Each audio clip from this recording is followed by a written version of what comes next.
Okay, guys, please give it up, just like we talked about.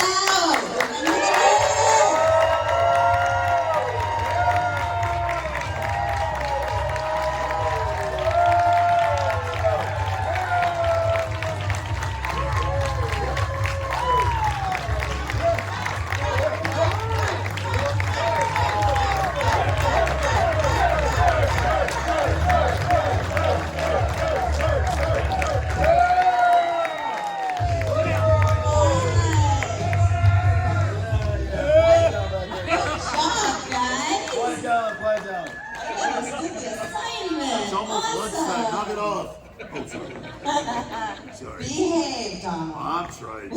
This is behave. Wait till you get. Good luck with that. Yeah. Does she not know me? No, she knows you. She knows you very well. Yeah, she don't like this one. Don't like me. No, she all right. I'm not even going to dignify that with a response. You don't have to. Nobody has to dignify anything I do. I don't even have to dignify it, right? Clearly. Tell them about this. Tell them about this consent thing. Okay. So moving on. So, as per usual, I'm going to ask you some weird questions that make you feel really strange about your past work that's non-nerds. And then we're going to give it out to the audience. Okay. You're cooking out. I'm really crackly over here. Somebody say On crack. 2. Who said crack? I'm having a hard time waking up. Oh, you said Crack of the sir. What did I say, sir? Behave. I don't know.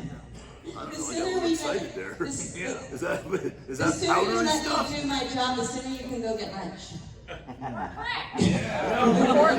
I'm not gonna be blackmailed. I'm not gonna let people push me around. Okay. It's not blackmail, it's motivation. I shouldn't let anybody push me around, right?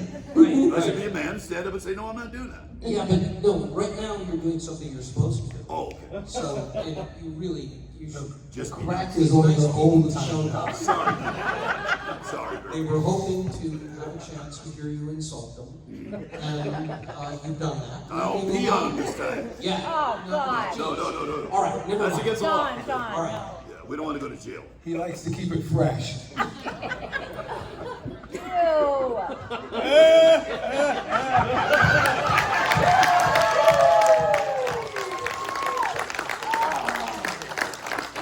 Okay, Larry. All right, let's talk about another stakeout, huh? She went way black. Wow. Tell me about your experiences on that. Another stakeout that was with Emilio and Emilio Estevez, and of course that small little actor who did Jaws. And actually, every job is different because you think you're going to do something and it always turns into something different. I thought I was going to be there for weeks on end, and I was there for 3 days, in and out. All right, thank you very much, bye. Did you say it? And it was fun. It was fun, and it was something that I didn't think I was going to do. I kind of reached out to Emilio. I think actually it was the opposite. Emilio reached out to me and said, hey, is it small for you? You want to do this? I said, yeah, come up here now. I get to go to Vancouver, which is really nice in case you guys don't know. It's beautiful. No, Don, it's not in America. And Excuse me, what? and I'm taking your picture, I'm fool. surprised. You know something. You did your homework, didn't you? You know me, don't you? Yeah. No, but my folks love that movie, so it was kind of on rotation when I was little. Way too young to be watching it. But Put your hand down, dork. So, Miss Thing over here, it's your turn. Okay, so I don't know what Don's doing. I'm not doing anything. He's filming the audience. Ignore that. And he's going to share it on every I'm social filming the media. audience. I filmed you guys. Okay, are we on camera too? He's checking for chicks. Yeah. Of course. Look out. ladies. Raise your hand. Make it easy. If you want to marry a 70-year-old man, raise your hand. Raise your hand. All right. There's not a lot of them All doing right. sometimes. Okay, we got it. Sorry. right. Okay. Why is she laughing now? What summer? What? Okay, so speaking of family favorites, one of my grandmother's favorite movies, and I spent a lot of time over there. She's responsible for a lot of things I love today, such as musicals and horror. Was Stop or My Mom Will Shoot? Oh. Can you please talk about that? Sylvester Stallone. Well, I watched him go down the elevator and to his trailer with several friends. And that was, he came to the set briefly to do a couple lines. But, and he was very, very nice. He was obviously invited to anyone female, was my understanding. And I think Roger Spottiswoode was the director. Lovely. I was only on it really briefly, so it was more about the experience on it, which was wild, just to watch exactly what a Hollywood, icon does. Could do. Yeah. Well, okay then.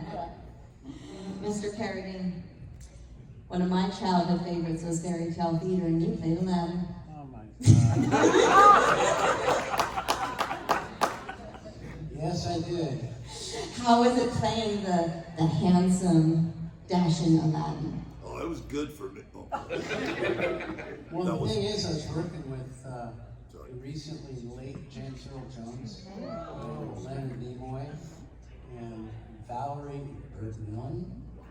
Very sweet young thing, and we had a really good time. And it was directed by Tim Burton. Yeah. Really? Yeah. He and I hated each other. Seriously? Yeah. Oh. But he didn't realize that he had cast correctly because I could ride a horse. There's a horse in that show. And I was riding a horse on a soundstage. I could have really run some people over. Yeah. But I didn't. Wait a minute. Why did you hate each other? Excuse me. Yeah. Or do you not want to go into that? Professional differences? Well, no, it was pretty early in my career, and I wasn't used to rehearsing. I was used to showing up on set and doing my thing. And they had a rehearsal going a day or two before, and I wasn't up to speed, so to speak. Got it. And the producer said, "Is everything okay? You all right?" I said, "Yeah, just fine." I said, "Okay," because Tim was kind of concerned. I said, "Well, Tim should tell me that." And that was that. Have you guys mended the relationship or have not talked since? Or Well, no, we haven't talked. That works. That's funny. all right, Andrew. So I am a big Broadway nerd, and you originated the show Smile. Is that correct? I read that Yeah, online. that was in the original cast. Can you please speak on that? That was a great show. It was a show on Broadway. It was Howard Ashman directing it, and the music was by Mark Hamish. Yeah. And it was just an exciting show. It was really a lot of fun. We did out-of-town tryouts, and then we opened up on Broadway to great fanfare, and closed in 8 weeks. So it was a sad thing, but it was a fun experience working with them, and it was just sad that it didn't take off. But it was a fun show. It was really great to be in. Was that your first big theatrical experience? No, I had done 9 before that when I was a little younger, and then I've done a lot of theater in New York around local stuff. I was a big theater guy. Yeah. Oh, Oh, I liked you. Mr. Armstrong, yes. one of my favorite shows to this day, aside from Diagnosis Murder, is That's right. Felicity. Oh, Felicity. Yes. Yeah. I think I did 3 of them. About that, Yeah. And I wish I had more to offer. Yeah. I don't actually. I'm going to be an accident. Yeah, unfortunately, I don't have a lot of I mean, that was one where you came in for a day or two, and then you would be off for a week until they went to the next episode, and then you would go in for another day or two. So, those are by far the most common jobs as opposed to ones where you're on the set for long stretches Right. of time and you get to know people. Definitely. So, yeah, I'm sorry. That's okay. I'm not sorry, because it would have been like a half an hour story. Well, and especially because I am Okay. a classically trained actor. Oh, God. Here we go. All right, I I think never know when that's going to come out. 10 Well, minutes in, 20 minutes in, 30. I'm Yeah. a classically trained actor. Yeah, well, I only say that because you enjoy it I do so love much. it. I do. And that, it brings me back to my training, Yeah, okay, yeah. The porn films. Right, I don't know, there's something. So, Is it a little different than a classical? yeah, very different, very different. I don't need the microphone. Okay, Okay, well, maybe you can speak for not quite half an hour on step I by will step. not speak for half an hour. Give I've me already some, been give warned me by some Robert. dirt on step by step, sir. What's that? Step by step. Yes, step by step. Yes, what you do when you climb stairs, step by step, You right? just did it. Yeah, that was fun. I did enjoy that. That's all you got from me? That's all I got. That's fine. I've only done a couple things in porn films, so I really don't have a resume. Oh, Hands, yeah, I started a new movie called Hands. It's coming out in December. I'm the only one on the poster. Nice.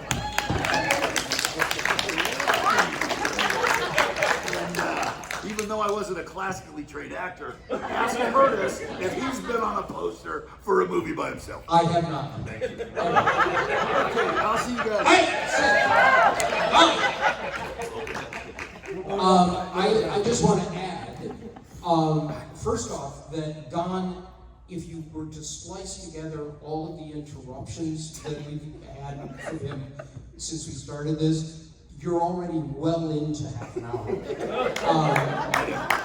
And he barely even responded to an actual answer. I was trying to cut things down because Larry told me to not talk so much. Right, and yeah, well, everyone told you, but there's no... Actually, he looked at me and said, I'm going to beat you. Really?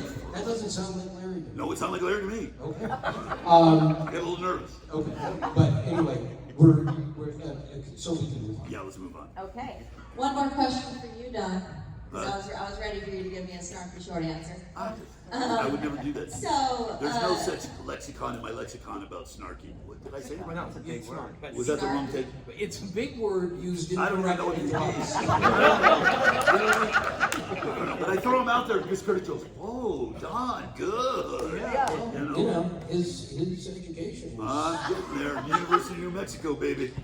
And the question is, do you still own that restaurant in Chicago? No, I don't. Okay. My buddy has a karaoke. I think they're going to sell it because Chicago's really getting bad. Yeah. But it is in Wrigleyville, so it is a little, protected. But yeah, Chicago's really gotten bad. What's the name of the restaurant? Trader Todd's Adventure Bar. You know what he did? He turned it into a karaoke club, and he made a fortune. I told him he's an biker idiot. bar, right? Yeah, I told him, it was a biker bar. We opened it, and I told him, you're an idiot. Karaoke made a fortune. So, I should not be a business person, advisor, right? Yeah, you're gonna lose money with that. Oh boy, I'm so smart. All right, audience questions. Give them to me. This question is for Julia. In light of, I guess, Me Too, to sum it up, do you look back at the sex on the moon scene and think like, oh my God, consent, like, Oh, consent. how did you feel about that? I don't know about consent. How did I feel about it at the time? Yeah. Surprised.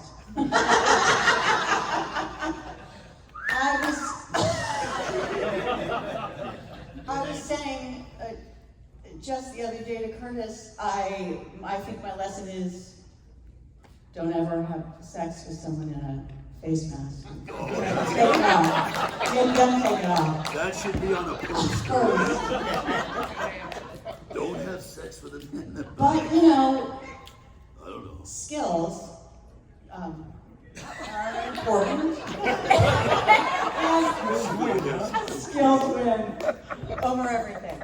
And then, sex scenes are hard, are nerve-wracking. They're hard to do, but we got through it, didn't we, Bobby? Robert, wake up. Robert.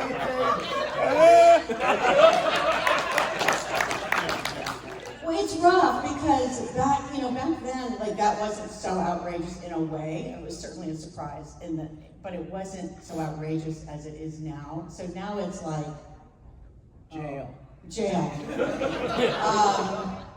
Yeah, and that's, but it wasn't bad. There were a lot of things we girls went through that, and guys too, I suppose, but girls for sure. So we just thought it was a great surprise. It lasted for decades. I have a question about that, which I never asked. Okay. Because now, when you do sex scenes and I'm not speaking,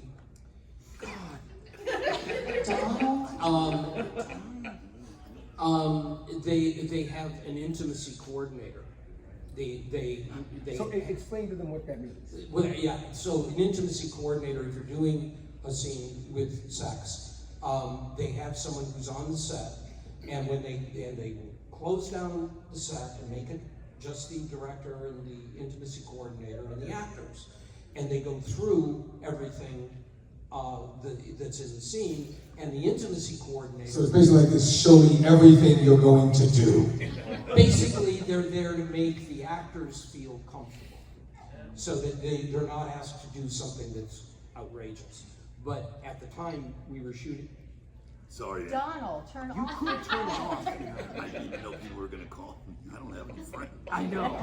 So this, Maybe it's because you're on your phone. well, this is quite So surprising. what You happened? wanna know what I mean? I What don't- happened was, thank you, Doug. Yeah, you're welcome. And Curtis is talking. I know. What do we do? I'm trying to be quiet. So Look at, they're calling me, man. if you don't turn that off, I don't know how to. So they have intimacy coordinators to make that easier. When they were doing it, I don't know what that, I wasn't there for that, but it was not that kind of a thing. I was there. How was it for you, Bobby, on the intimacy level? It was really, really good. You notice how his voice got like really romantically? Like, Yeah, that yeah. was really, really good. Like you're gonna put a robe on now. Yeah, exactly. It's a good, that was really, really good. When I say that to girls, they run. But... oh my God! Okay, go ahead. Sorry. Any more questions? Right. The thing I'm kicking myself for is making him come back. He was actually on his way out, and I said, Don, come back. They got rid of me and they didn't even know it. I don't know what I was They thinking. usually try to get rid of me like by halftime, How many of you was Revenge of the Nerds your first major casting, or just first casting experience in a motion feature film? It was my first in a feature. I had done a lot of other like commercials and stuff like that, but it worked, in theater. But it was my first feature for sure that I booked. It wasn't my first audition for anything. I can't remember what that was, but yeah, it was the first time. And I went in with Jeff and met Jeff Cassese, the director, and read for him, and we really hit it off. And I had a great feeling from him about it, so I really felt like, oh, this is gonna happen, this is gonna work. And you usually get that. A lot of times you walk out of an audition like, oh, I bombed or whatever. But I really felt good. We made a connection with Jeff, and that was a lot of fun. So right into the rated R deep end. Right into the There was a lot of issues about like, oh, what are we gonna allow him to see? I remember that. What's he gonna like? How are we gonna? There's the whole scene where we're watching the TV. It's like, well, how's that What gonna did go? they do? What did they do? They ended up let just you having watch it? lights in the TV. I didn't see anything. Damn, Andrew. I wanted to have some fun, but also my mom was on set the whole time. It's like, that's not a good situation. No, So- when your mom's right over your yeah, shoulder. it's not. It's much better when you do on her. But so that's how that went. So, but yeah, right into the R-rated pool. It was pretty exciting for a 12-year-old. Anyone else want to contribute to that? Well, Gone with the Wind was my first movie starting. No. Wait a minute, didn't you tell me I Let him started go, that? Curtis. Didn't you tell me I started in that one? No, I never told you. Oh, okay. Have Wind, was it? What, Don? Oh. Yeah, there's something. Okay. I don't know what you're Watch the I don't know what. I mean, I was even trying to be quieter. It was my first time playing a gay character, and that was different and fun and releasing. As an actor, you always want to challenge yourself and do things that you don't do normally. You want to expand your horizon, do different things. And you know, you don't know. These guys were so cool. What you guys, I guess, assume but don't know is just like every time you get a gig, it's like going into a new job, and sometimes you get along with everybody, sometimes you don't get along with nobody. Yeah. Sometimes you bond with one person and you don't bond with the others. This was the first movie, and I think you guys can tell, where the cast actually liked each other. And I think that kind of shows in the film. And I want to give a lot of credit to this guy here, because seriously, because the leads determine the tone and the temperature of the set. So if the lead is, I shan't talk to anyone, well then that's the tone you have for 8 weeks. And if you have a situation where the guy says, hey, everything is cool, it's comfortable environment to try stuff, and one guy missing here is Tim Busfield and Anthony Edwards, obviously. They contributed to that, and that allows you to relax and try things. And because a lot of things that we tried did not make it. Some of them were good, some of them were bad. But if you don't have the environment where you can try stuff, you never even have that option. And I knew things were a little different when I saw this guy. You gotta realize it's Tucson, Arizona, back in 1983. I don't even think they had foreign cars back then. Gay was a little, Yeah. I think my name was that guy back then. And but Bobby and Tony set the tone when they showed up. When I showed up, you know, you show up to rehearsal and stuff on the set, you really don't know what you're gonna get. You know the guys from their picture if you haven't met them, and I haven't met them. And when I showed up in Tucson, Arizona, this guy was flying a model airplane and looked just like Lewis. Right. Like, wait a minute, he's really a nerd. And then we realized they're playing this straight, and he made a comment, I think in one of the other Comic Cons, that was brilliant, I think. It was that these guys didn't know that they were nerds. I think that was kind of the flavor that was really cool, as opposed to they play it the wrong way. Now you play it like you know you're a nerd, and that's not the same thing. It was just, well, Bobby, I think you can explain it better than me. What was that choices that you guys made? Well, it kind of got created when I was building that model airplane. I got the location in Tucson, I had the model airplane, and I'm building it, and all I brought with me were the nerd outfits, and I was afraid to go out of the room. So, you know, after a while, after about 3 days, I started getting cabin fever. And I thought, okay, I gotta go out. So I put on the nerd stuff, and I walked out, and nobody reacted. They thought I was like an engineering student. There's like no nerd element. It was like, oh, I guess this guy doesn't know he's a nerd. Because otherwise, you'd play it entirely differently if you knew you were a nerd. But these guys were, you know, they were men. And yeah, it was just, it kind of just fell together like that. And I had a different perspective because I knew, I mean, I didn't know about the actual nerd tag. Wasn't necessarily what I grew up with, but I had been a nerd all along. And I'd always been a nerd, and was still a nerd. And yet I wound up cast in a movie where I was playing a character who was not, on the surface anyway, a nerd. So you know, it felt more like I was really performing a different role than a nerd, just by being a nerd. Oh, what's that? Anyone else out there? Yes? So, just to piggyback off of that, like over the years, what kind of feedback have you gotten from people who have seen the movie? Do they say that your character maybe empowered them to be a little more confident or to be themselves? Sure. Well, I actually had a guy come up to me at a Comic-Con, and he said he drove 8 hours to meet me, and he said I saved his life. Holy crap. That's the kind of impact that the movie has had on people who feel like they're geeks or don't fit in. And, I mean, you wouldn't think a comedy of the magnitude of Revenge of the Nerds would actually offend somebody for real. And it offended some people, but it also, this guy, he was just a lovely person that felt like the movie saved his life. So that happened.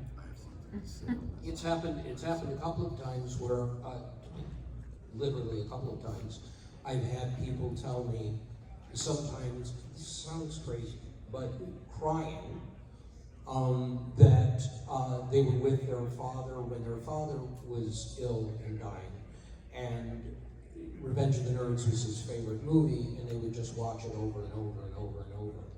And somehow, after his death, the movie became actually sort of precious to them because they last remember their father laughing. And so when you hear that stuff and you go, well, whatever we thought of the movie, I mean, nobody really wanted to do the movie at the time. And then you,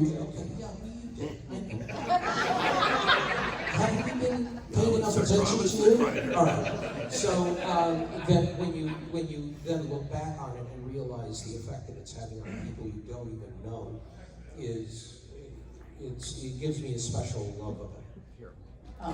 Okay, I'm going to be a little serious now. Yeah, right. I have had many people come up to me and tell me when you became a nerd in that second movie, that it changed their lives. And I'm like, really? Because this big gigantic football player who was not a nerd became a nerd, and I've had so many people tell me that made a really big difference in people's lives. And even jocks who thought they were all studly in high school and everything realized that, hey, Don Gibb and Ogre can do it, we can do it. And that really made me happy, It's like the people that watch Bloodsport with their dad, and these girls come up to me, the girls, and they say, it was the only thing me and my dad bonded over. And I used to go, oh my God, that's so sweet. We watched it 50 times, and my dad loved it so much, but I got to sit next to my dad, and he talked to me, and I'm like, that's awesome, Yeah, I've had people over the years, and not just because of like the pie player, whatever, but they've said, you really changed my life. And what I always loved about our movie and why I think it stood out from like the other college comedies is because it has such heart. Yeah. And honestly, my character, who, starts with gorgeous Dan, and it's everyone I'm supposed to be with because he's the, fraternity president, and I'm the sorority president, all of the perfect ideas, and he's completely gorgeous and all that. But he treats me like shit. And this guy has total endurance of just, not only yes, he has bad endurance, but he has the endurance of coming again. I knew this was going to go wrong.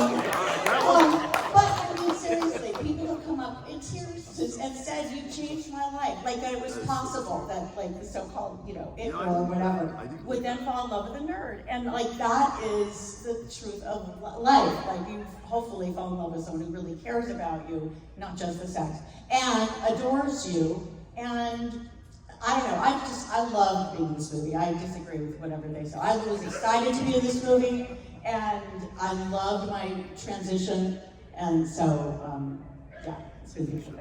I'm going to go off that word transition, and and I've heard people walk up to me, and the interesting thing, guys, is when you do a film, there's what you think, how you think it's going to be perceived, and then it's how it's perceived. And there's a couple things that went into making that happen. First, Jeff Canoe was the director who's not here. He made the decision, as did Bobby, to not judge us. That was really important, especially for Lamar, who, in case you guys didn't know, was gay. In case that got by you, you thought he was just happy. But I didn't know that. Yeah, see, people are just not getting it. Holy crap, I learned something on every one of these families. You may have to watch it again. And I would have been approached by a lot of folks who were gay and LGBT community and said, hey, that was the first role where someone was gay and didn't apologize for it.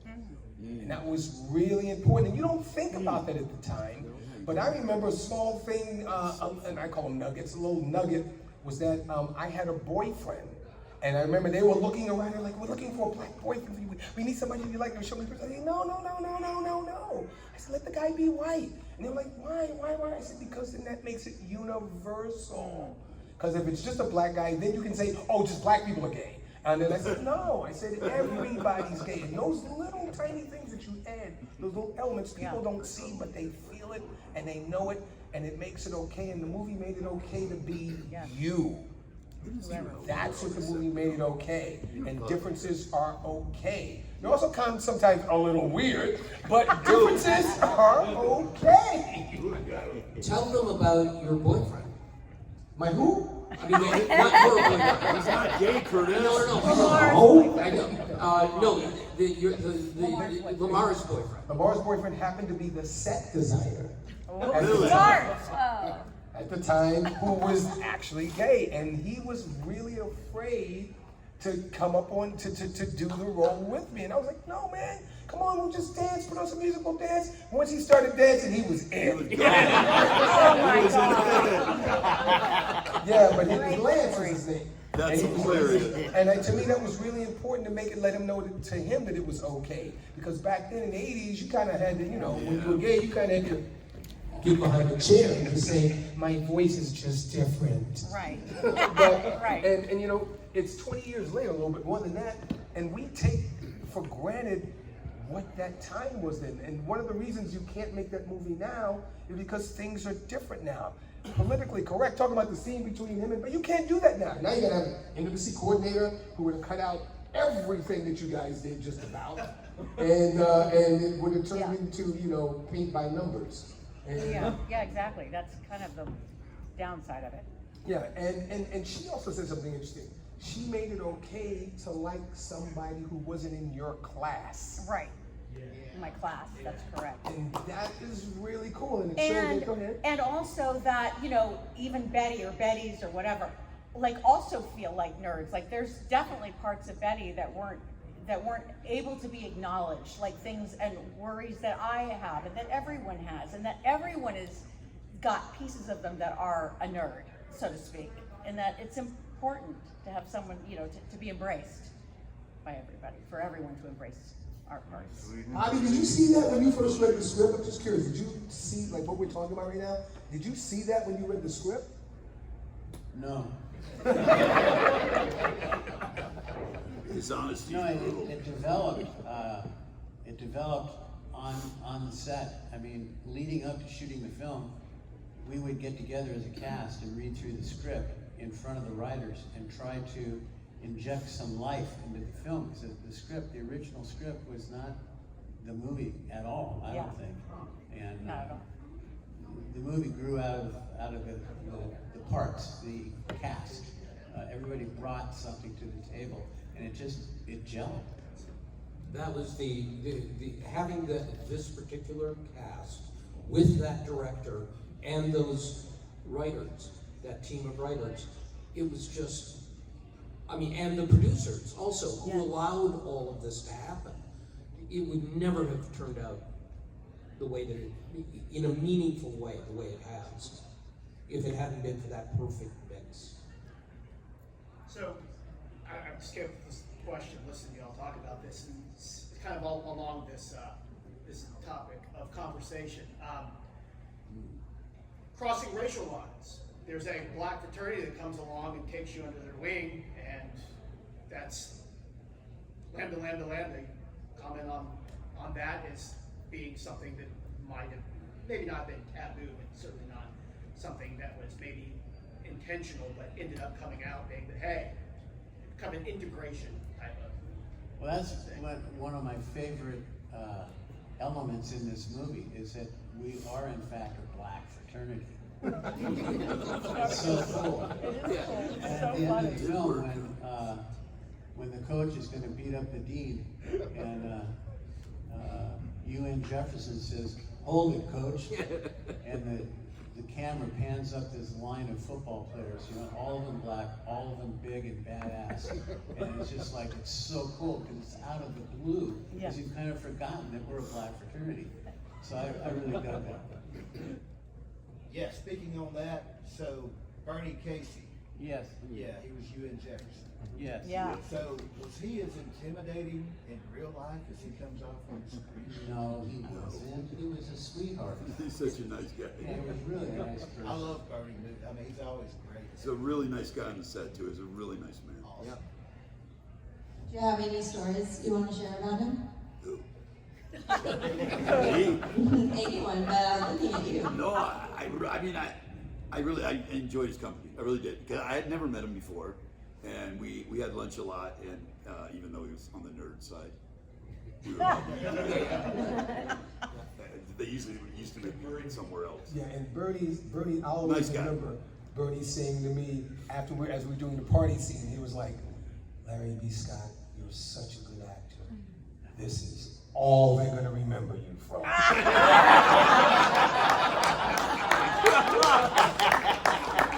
And he was right. That's funny. That's funny. I saw another hand over here. Yeah. Uh-oh. Well, yeah, I do want to kind of thank you guys because I grew up, I was a black kid who grew up in the Bronx and stayed in, played Nintendo and my mom was playing and everything. And then when I first saw it, I was way too young. I was 6 years old when it came out, so I was way too young. And I seen it at the time, but I had a cool mom that would take me to the cool film. And as I grew up, I appreciated it even more. Because again, like I said, I knew it was okay for me to be different. Same thing with my brother. He's gay, he's black. No. Like Lamar was like a kind of like he can relate because he was a kid that got picked on and pressured and me. So I definitely appreciate you guys. So my question for you guys is, did you guys keep anything from the set? Here. Cash. Yeah, I had the nerd pack that I used in the movie, and I had the original glasses. I had the nerd sweater like this gentleman's wearing, but I auctioned it off for a good cause. And I had the triangular sign, the wooden sign, Lambda, Lambda, Lambda. So yeah, I had that. I had the red Beat It jacket. 5 years ago, I go, hey, nobody's gonna want this. Do it away. I still have my red jacket too, but it's like this big. That's all right. That's all right. You can hang it on the wall. I had Booger's leather jacket, black leather jacket, which I wore in all 4 movies. And I gave it to my daughter who lives in London, and she wears it now. I have all my jewelry, and I used to have all my heels, but I had great heels in every color. So, yeah. I've had And I 3 gave wives, so away they my got nerd's it all. jacket, that was so stupid. I don't have any of it left. Every marriage. See you later, that thing. See you later. What did you have? I had the Letterman jacket. I took everything. You know, I'm not dumb. You guys think I'm dumb. I took stuff. I took everything. And then the first wife took away, the second wife took away, and I have nothing now. You know. But you There's guys, a lesson in that for all of us. Don't be married. Or don't marry me. You know. That's really That could be the lesson. Don't marry a man like me. There is no such thing. No, there isn't. I'm one of a kind, and they don't seem to dig it. Thank you, buddy. Thank you. Oh my God. It's horrible. No, are they going to do a reboot? What? Pay attention. Somebody asked me a question? Yes. Oh my God. What's wrong with me? They did a reboot. They tried to reboot it in like 2006, I think, or something. McGee. That was a remake. Yeah. That was Well, a remake. what's the difference? The story. It says a reboot means take us all and sticks in front of the camera again. Oh, I see. Yeah, so they were trying to remake. Yeah, that's what we should do anyway. Yeah. Yeah. But Right? I think they shot 2 Idiots. weeks of first photography on it and then pulled the plug. I'm not sure why. Oh, the one that they did at Duke? I think It was the bad. reason, whatever it was, It was nasty. it was at Duke, and we think that it was at Duke University. And the problem was, they did the same thing we did, which was when they wanted permission to shoot on the university property, the university demanded to see the script. So they gave them a cleaned up version of the script. And then, which is what our people did. Our producers Yeah. did the same thing.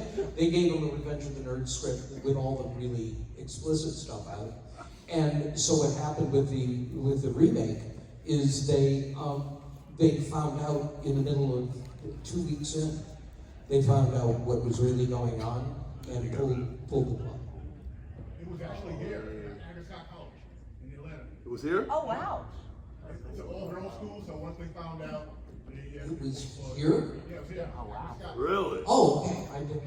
I'm sorry, dude. You thought it was Duke. I thought it was Princeton. What do I know? Yeah. Your old alma mater. I mean, it's my old alma mater. Anyone else out there? Yes, Annabelle. Where are we? I'd love to hear a little bit about what it was like filming that reality game show. Was it King of the Nerds? King of the Nerds. Oh, yeah. That was a blast. We actually cast genuine nerds. We had PhDs, people with master's degrees. We had a gal from JPL, Jet Propulsion Lab, and these real nerds were actually competing to be the king of the nerds each episode, and it was incredible. It was just a great group of young folks. I mean, it was wonderful. That was one of my favorite jobs in my life. Without exaggeration, that was one of my favorite jobs ever. And it was all because we were working with these kids and who were so brilliant, each in their own way. And at the time, my wife and I were living in LA. And after the show was over, they would come back for visits, and we would always have them in our house. So I would have ongoing relationships with these nerds, people who hadn't won.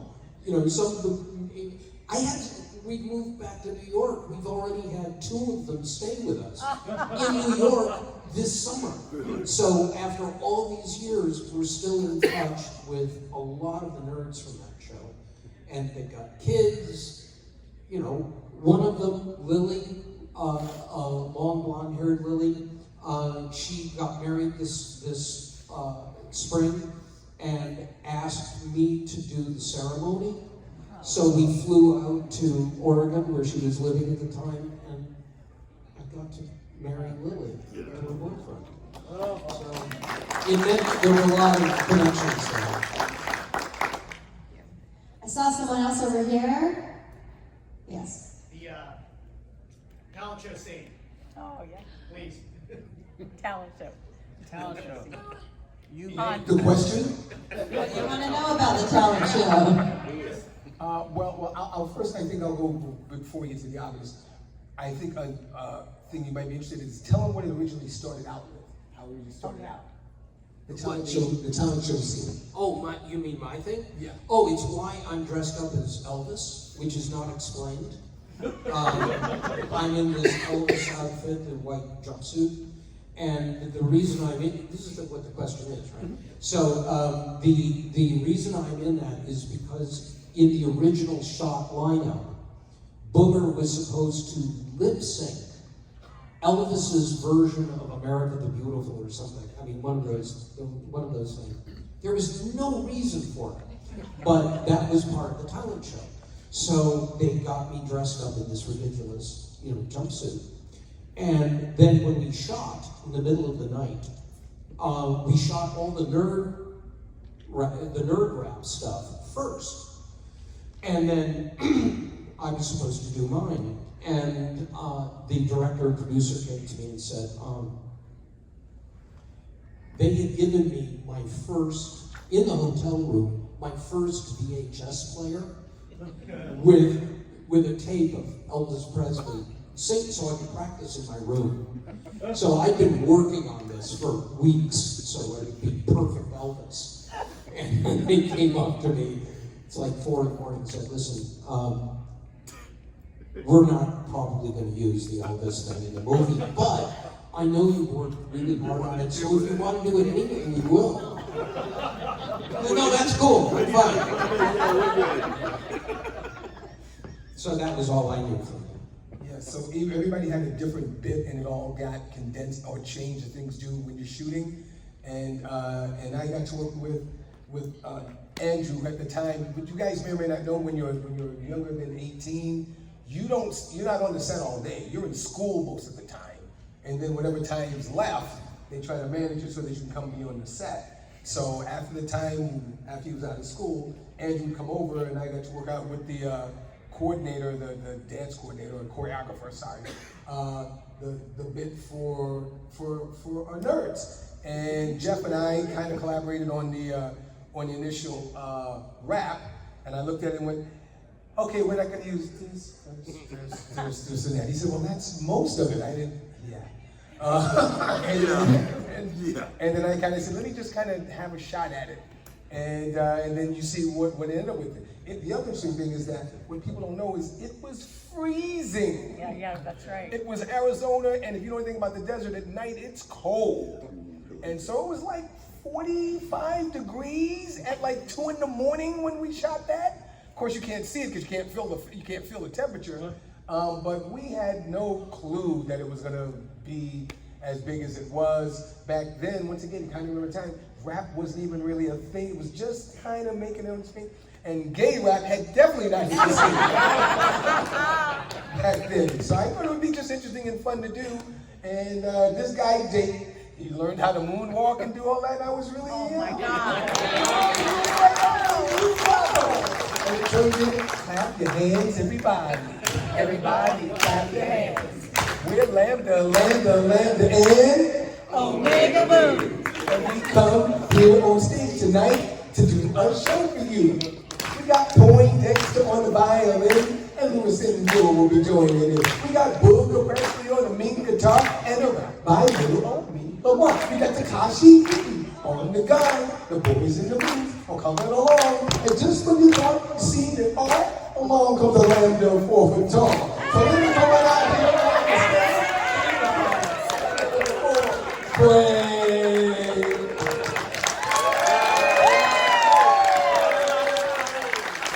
That's what it turned into.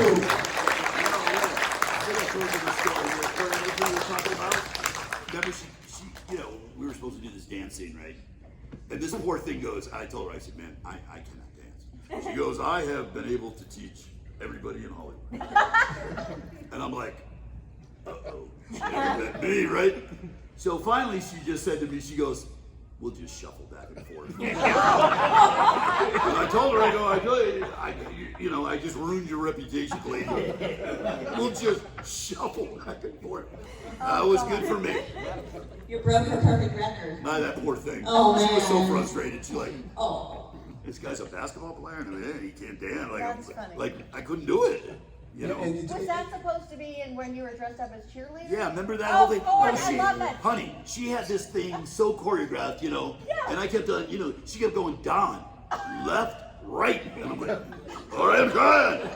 I'm doing it, I thought. I used to get so frustrated, I'd go, I'm trying, I don't think I'm trying to do it. And those are things that when you read the script, it says they dance. Yeah, right. 2 words. Yeah. And then they didn't know what they The hired. nerds perform. And those 2 words turned into, your imagination, and it's always different for every script. So I'll never forget that girl You'd be going, surprised how 2 words can turn into, they fight. Like, okay, lady. Turned into Bruce Lee into the dragon. You just don't know. And that's kind of the beauty of giving it up to the artist and seeing what their interpretation is. And sometimes it works out, sometimes it doesn't. For us, we got lucky, it worked out. Yeah. All right. Well, I think that is actually the perfect note to end us on. What? Oh. Oh, so now you want to stay? Darn it. Oh, now you want to stay. Yeah, fun. Now you want to In stay. fact, if you guys want to stay, we'll just do the Don Gibb Ogre show. Everyone give it up.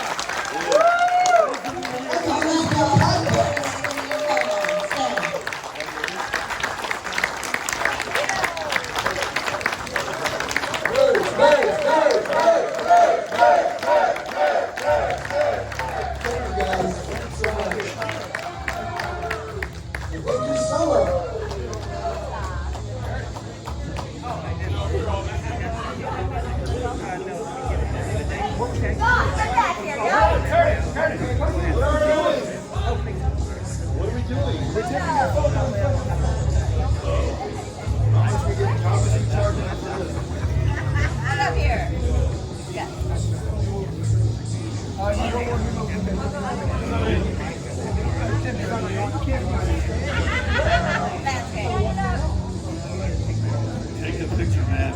All right, 1, 2, 4, 3. No!